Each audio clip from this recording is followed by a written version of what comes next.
Not a real family member, but a play family member, but a real family member. And she can blow fire like a dragon. Ladies and gentlemen, coming to the stage, it is the Khaleesi of the Andos, the breaker of chains, and all the other good things. How are you doing today, my sister? How are you, cousin? Hello to the people. I'm good, but do people have questions? Why you look like you on a date, cousin? I look like I'm on a date, really? Yeah, you too young to be dating. You got on the rosy lipstick, your hair look curly like curly Sue, and then you got the zipper a little too low and shit. What's going on, cousin? I have on a whole jammy set under this. I said, well, I Oh can't go my in my god. jammies. Let me throw a jacket on. You see the power of disguise. Oh my god. Jacket is the jacket. Did y'all hear this? Okay. All right. That's the Khaleesi, ladies and gentlemen. Dracarys. We're here to talk Night of the Seven Kingdoms. Oh boy. Before we get into it, Lex, I want to show a little clip. This is not from the past episode. This is from what's about to happen this week. Just a small little clip because this kind of tells you what happened in this past episode because this episode was amazing. But take a look at this. My youngest son seems to have grown fond of you, sir. Tells me he will serve no knight but you. I think I'm done with princes. Maybe you're not the knight I thought you were. So Lex, you are the savant of this show. You know the things that most people don't know. You've read the books. You've read pretty much all the series. You know George R.R. Martin. Tell me about this episode. What did you think, and did you like it? So I will say the bigger events of Dunk and Egg I know about, but certain things I don't. And I remember like episode one we were reviewing, I brought the book up here and I was like, and I thought about it like, no, don't do it until after. Like, let some stuff be a surprise, little Miss Know It All. So I had no idea about Baylor Diane. I was like, oh my God, like what just freaking happened? Like this episode was magnificent. It was great. It was literally a rare steak with A1 sauce and butter to the side. Garlic butter at that. Oh my Lord, ladies and gentlemen. She With a liked salad. So let's just dive right on into it. We start in the tourney, and we've got Targaryen versus Targaryen action, which I know you hate because you are Lex the Targaryen. And but this is the history of the Targaryens, ladies and gentlemen. The way that their dynasty ended is because they kept fighting each other. That's how it ended.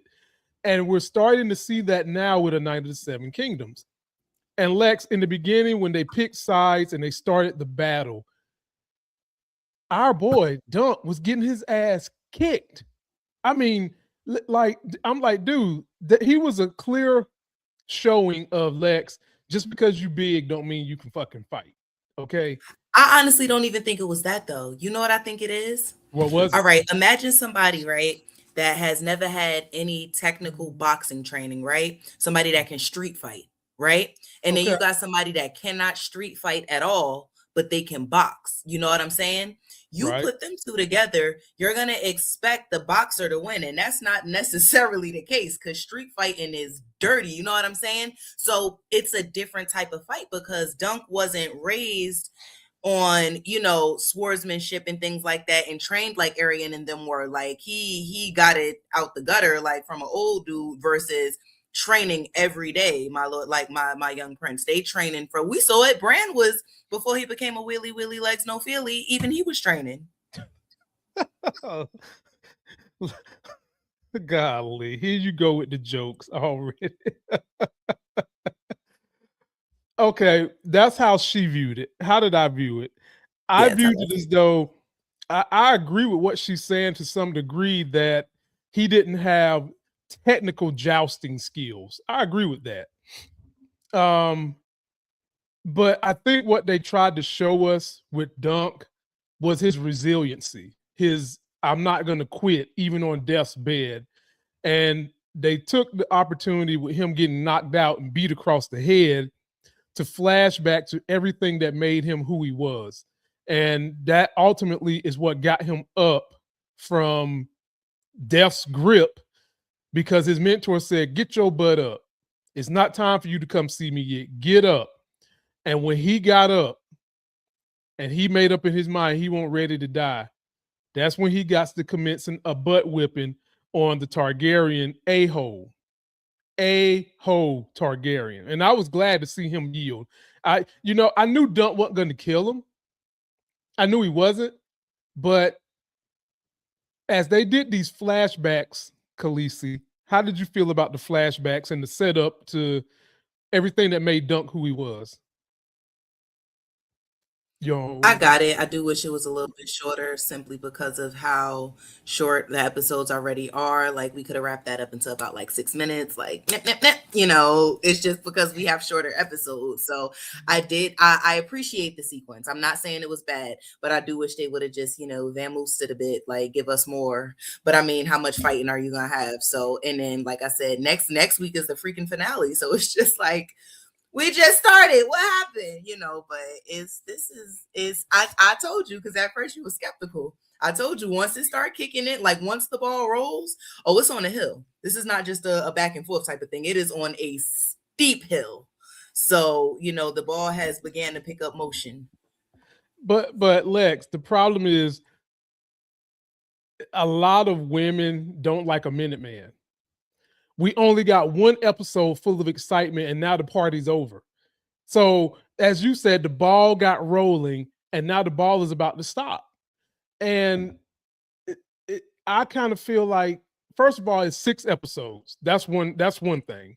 Secondly, they like 30 minutes long, Khaleesi. This is a Game of Thrones story. You got to give us a little more than that. Now, mind you, HBO has came out and said, audience and Lex, they're renewing the show and that they are coming back next year. They're not going to take 2 years off. They're not going to do that. And well, praise be. Rest in peace to my poor grandmother who died waiting for House of the Dragon season 3. Love you, Grandma. Yeah, died waiting. She would text me every day, I miss my dragons. So y'all should feel horrible at HBO. Y'all really should give us an early screeners pass to make up for my poor grandmama. Wow, ladies and gentlemen, you heard that. And here's the thing. HBO does a marvelous job of putting out premium content. Pretty much anything on HBO you can watch, no matter what your favorite genre is. You can go cross-genre on HBO. I got to give it to them. But this show, for me, it started very slow. And I do like the hero's journey. I like the tale. I like Dunk. I like his morals. I like his who he is. I like the way he was raised. And he's not your traditional a-hole in the Westeros. And I like Egg. I really like Egg because Egg was that secret sauce. He was that nasty that Dunk needed. But now, even in this episode, the way Egg was cheering on Dunk, get up, sir. Get up. That little boy gonna be somebody. That little boy got a future. He was tearing that roll up when he paused. My part that really gut wrenched me was when he was like, wait. It was like, oh God, yeah. Oh my God, yeah. Like he was looking for the slightest of heartbeat, like that. Oh my, I can't. I was just like, that was so pure. That was so freaking pure. Like, Lex, I like the little boy from the very first time we seen him, but he actually displayed that he can actually act. That horn and that get up, sir. I mean, that if that didn't grab you by the horns, you are soulless. You need to be on Epstein Island, because that little boy, when he blew that horn and he was like, wait, Lex, I was saying to myself the same thing you just said. That boy is going somewhere. Oh, yeah, he's gonna be somebody. He got a future. He's got a big future. Now let's talk about his future in the kingdom. Okay. His uncle, it was his uncle that died, right? Because it was his uncle. His uncle died. Got bashed in the back of the head. That was the ending of the show. By his brother. By his brother. Which and it wasn't on purpose. But still, like, I mean, it was kind of, folks, if you want to understand, it was kind of one of those things where you see NFL players, they're on the same team. And we do this macho bull job of banging helmets with each other when we do something good. That's kind of what he was doing. Now somebody got CTE. Yeah. Well, no, because CTE, you still alive. Now you got you Superman. He got DEATH, death. That's what on Arrival. Got death. And he was a good man. Rest in peace, Baylor. Yeah, he was kind of like the Ned Stark of this show. He was the Ned Stark. He was the one that didn't really want the throne, but everybody wanted him to have the throne. Well, he was going to have the next anyway. He was in line.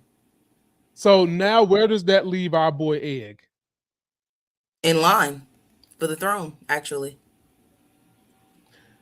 Because his father takes the throne now. That was the older brother, if I'm not mistaken. So his father would step up, meaning his line, which is, if I'm not mistaken, Valar, Maester Aemon, who's at the Citadel, Aerion the A-hole, and Egg. God bless Maester Aemon. He survived this whole like what? Maester Aemon really is one of the few characters on Game of Thrones that died old and happy in his bed. And really didn't do anybody wrong. Nah, Maester Aemon was a good man. Yeah. He was a good man. He was a good one. So for the people that don't know the story and just got so many more questions, like they just got so much stuff they want to know, Lex. Where are the next episode? It looks like we're going to have a breakdown in the relationship between Egg and Duncan. How is that going to go, Lex, based on what you understand? Like I said, honestly, Duncan Egg is the territory that I do not know too well, like other than bigger events like the beginning and end. But in my opinion, I think it's just a rift. You know what I mean? They're gonna have to get together. It's a freaking story about them. And keep in mind, when Joffrey was being the a-hole making fun of Jaime, he was like, Sir Duncan the Tall, 3 pages. Like, the man is about to have an adventure where he has 3 pages of things written about him. So it's kind of just the friction of the beginning, but he made it very clear. And as we can see, Egg really do stand on what he be saying. He said, I'm not squiring for nobody else. So clearly something gonna have to give. I think he's just in shock right now because A, Baelor died defending him. Mm-hmm. B, he may feel guilt somehow in his heart because he technically was never a knight. He just going with that lie, but it's okay because he's worthy of it. You know what I'm saying? So he may trip like the gods saved me, but they punished me. Like he could be tripping right now. And technically, I mean, if you want to be technical, if Baelor did not have to defend him, he would be alive. So he is slightly, responsible for the death of a king in survivor's remorse mode. It's not that he truly is. Baelor made a decision to actually be a good guy and fight for the good, but this is Game of Thrones, baby. Good guys don't win. Rest in peace, Big Annie. Oh my God! What is like that, Lex? Good guys don't win. They do. What good guy won? We watched Game of Thrones first. What good guy won? The cripple that saw it all ended up on the throne. That was some real crook stuff because he could have prevented it all. And did he know? It was so he could be scooted around King's Landing. But I digress. What about Jon Snow? Well, he didn't win because he had to go back to the Night's Watch. He deserved to go. No, he did not. Yes, he did. No, he did not. He betrayed people. He was hanging kids. Jon was fake noble. He wanted to be noble and he wanted to. He got dragons killed. He was out here hanging children. He stabbed Daenerys. Like, look, we not. That's folks. That's all she's mad about. She's mad that the man stabbed Daenerys. He needed to because Daenerys was starting to become an a-hole Targaryen. That's crazy. But wait, it was all clap for Tyrion when he blew the city up. It's such double standards. And I didn't clap for Tyrion blowing up the city. But the Battle of Blackwater Bay, everybody was happy because they made a decision to let me say something. This is my argument every time. If my best friend, y'all got to go back and watch that scene where Missandei heard everything that Cersei planned with Euron. Y'all got to play that scene back. If my best friend looked me in the eye and you could say anything in the world to me before you're dead, she could have yelled out she could have yelled out anything. She looked that woman in the eye and said, Dracarys, do you know what that means to a target? Hell yeah, I would have burnt the city too. Because ain't nobody, when I was trying to be nice, y'all had a problem with it. So now I'm going to force you to bend the knee. How about that? Folks, she made that eloquent argument because she likes dastardly people winning. And her queen was dastardly. Her queen went down there. She had the dragon that had the hottest breath of all the dragons. That dragon was melting buildings down to rubble and ash. Indeed. And liquid. He was melting. One woman army. One woman army. One woman the army. ancestors needed 3 riders and 3 dragons. That was a one woman army. Good God, that was beautiful. And she was taken down by a man who was 5'2". That's what she got. Betrayal. That was not betrayal. But Jon Snow is noble. He's noble. Why you ain't pull up and ask to fight? Because you knew you would have took that L. You kissed her, knowing you were her weakness, and stabbed her. Ooh, don't get me started. Don't get me started. He didn't have a choice, Lex. You saw what she was doing. A hoe. He was a hoe. You saw what she was doing, Lex. You saw it with your own 2 eyes. You saw it. And I stand by every decision. Ooh. Every decision. Lord have mercy, boy. I tell you. Okay, Lex. So what are we to expect from next week's episode? What's going to happen? I think next week's, like I said, I feel like this whole season was a prelude. Don't get me wrong, it is going to be a very short story. I think we're only getting like 4 seasons, possibly. But I think this whole thing was basically the introduction to everybody and like who everybody was and how everybody is. You know what I mean? Like, I think that was like the whole introduction type thing. So it'll be Dunk and Egg getting together, Squire, and I believe obviously he's gonna have to establish himself in King's Land in some sort of way, you know what I mean, being near him, or they may go throughout the kingdoms, but you're gonna have to have some sort of protection. He's a prince. But I think this is going to be a very healthy relationship that lasts past his childhood into adulthood. Okay, so ladies and gentlemen, that is pretty much going to wrap it up for us. I love the episode. It brought me back. Dunk is a real G. I like Egg, but I'm just wondering what kind of controversy and cliffhanger are they going to leave us on in this finale coming up this week. But y'all let us know what y'all think. Post your comments. Khaleesi, what are you selling this week? Dun, da, da, da. Okay, so if you guys have heard of Kava, I have a company that not only has the powder version of Kava for you to drink, but they also have Kava gummies. So this is a mango gummy, and this one is a ashwagandha berry gummy. Now, I have a friend that has ADHD. She took these and she was like extremely calm. It gives you like a nice, like super calm, like the more you take, the calmer you are, like a super calm feeling without a hangover, because it's no alcohol, there's no THC in it, so it is a all natural alternative. So these also help you sleep. You know, if you're having back pains or anything like that, they help with pains. They're really good. So you can try the company. It's called Fiji Vanua, FIJIVANUA, Kava, and they're actually from Fiji. So I definitely trust it because it's not like, you know, just a market for them. Like, they're literally from over there. So I think this is pretty cool. And like I said, I like the gummies. I definitely did try the drink. I like the drink, but I like the gummies a lot more. You know what I mean? And it gives you like this tongue numbing feeling. It's cool. Your tongue kind of goes numb. So how would that be if 2 people took it and they kissed each other? How would that work? I mean, I don't think they would feel their tongues. So it would literally be they gotta stick a tongue down in the esophagus before anybody can feel something. They're not going to feel anything. Like it numbs you completely. Like it numbs your tongue like completely. It's like a little sparky type feeling. It's cool though, actually. It's like they're good for stress too. That stress, anxiety, they're very good. It's like your body. It's almost like a natural, like, I don't know, maybe something like a medicine somebody would take for antidepressant or something like that. Like you're just nice and calm, but you're functional. You know what I mean? Because it's not a drug. It's a natural plant. So I definitely do recommend these, guys. Check them out. All right. And well, ladies and gentlemen, boys and girls, for me, I'm going through a rebrand in life. A lot of crazy things going on, but the one thing that has given me stress relief and peace is that I've been doing pretty well with stock trading in terms of my process and system.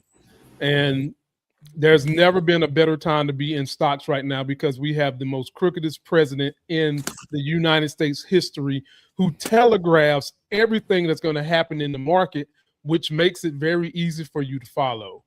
And if you're someone who's ever thought about stocks, or maybe you're trading now and it hasn't been working as well for you, you can get a one-on-one with me. The link is in the description. I will show you my whole process. I've custom built it myself, from filtering the best stocks to when to get in, when to get out, what indicators to watch. And last year was my first year day trading. I turned a profit. So far, so good this year. And I can get you guys in with a prop trading firm so that you don't have to trade your own capital. So if that sounds like something you want to do to rebrand yourself and give yourself a little bit more freedom in life with stocks, link is in the description. It says one-on-one with Mont. That's going to do it for this video. Don't forget to like it. Go support the Khaleesi. Support me. And for those of you that are nasty like Janet Jackson and want to come back for the filthy that we about to talk about on politics in 15 minutes, go get you some popcorn, because it's going to be heavy beat down on MAGA. Till that next Sex is Hell video, we out.